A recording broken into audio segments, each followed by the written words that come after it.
Hello मेरे प्यारे बच्चे, कैसे हैं आप सभी। आशा करता हूं आप सभी ठीक होंगे। तो आइए हम चलते हैं जीडी 2023 के इस क्वेश्चन की ओर। देखिए क्या कहता है क्वेश्चन कहता है टीना अपने वेतन का 30% भोजन पर खर्च करती है और जो शेष बचता है उसका 30% ईंधन पर खर्च कर देती है। जो उसके बाद उसके पास 4900 रुपये शेष बचते हैं। तो बताइए टीना कितने रुपये महीने के कमाती है। ठीक है, मान लो टीना अपने पूरा वेतन 100 रुपये कमा रही है। ठीक है, कितने रुपए कमा रही है? 100 रुपये कमा रही है। अगर मैं कहूँ सर 30% उसने किस पे खर्च कर दिए? भोजन पर। किस पर खर्च कर दिए? भोजन पर।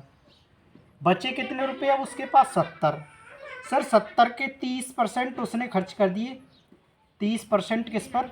ईंधन पर। ईंधन पर खर्च कर दिए। बचे को कितने रुपए बचे उसके पास सर? तो आप कहेंगे 3 सत्ते 21। 21% खर्च किए, यानी अब 21 में से ये गए तो कितने बचे? 49 रुपये। कितने बचे? 49 रुपये। और जो 49 रुपये हैं उस 49 को उसने कहा है सर 4900, यानी उसने 1 रुपये को क्या कहा है? 100 रुपया। हम क्या कह रहे हैं कि वो कमा रहा है 100 रुपया, लेकिन वो कह रहा है 1 रुपये को 100 रुपये, तो यानी उसका वेतन हो जाएगा 100 गुणा 100 बराबर कितना हो जाएगा? 10,000। दोस्तों ऐसे क्वेश्चन को ऐसे फूक मार के उड़ाएंगे 20 सेकंड में मात्र। देखिए क्वेश्चन क्या कह रहा है, एक बार और समझा देता हूं मैं इसे आपको। कह रहा है टीना अपने वेतन का 30% भोजन पर खर्च कर देती है और जो शेष बचता है उसका 30% वो ईंधन पर खर्च कर देती है।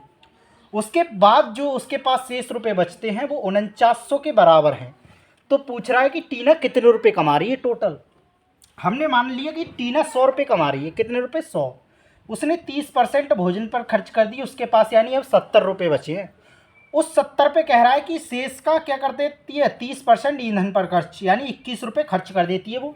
जैसे ही हमने 21 को घटाया तो 49 बचा, और उस 49 रुपये को क्वेश्चन में कहा गया है कि 4900 रुपये बचा रही है, यानी 1 रुपये पे 100 रुपये बचा रही है वो। तो यानी कि हमारे 100 रुपये का वैल्यू क्या हो जाएगा? 10,000। यानी टोटल वो कितने रुपये कमा रही है? 10,000। देख क्वेश्चन अच्छा लगा तो कमेंट कीजिए, लाइक कीजिए और सब्सक्राइब कीजिए।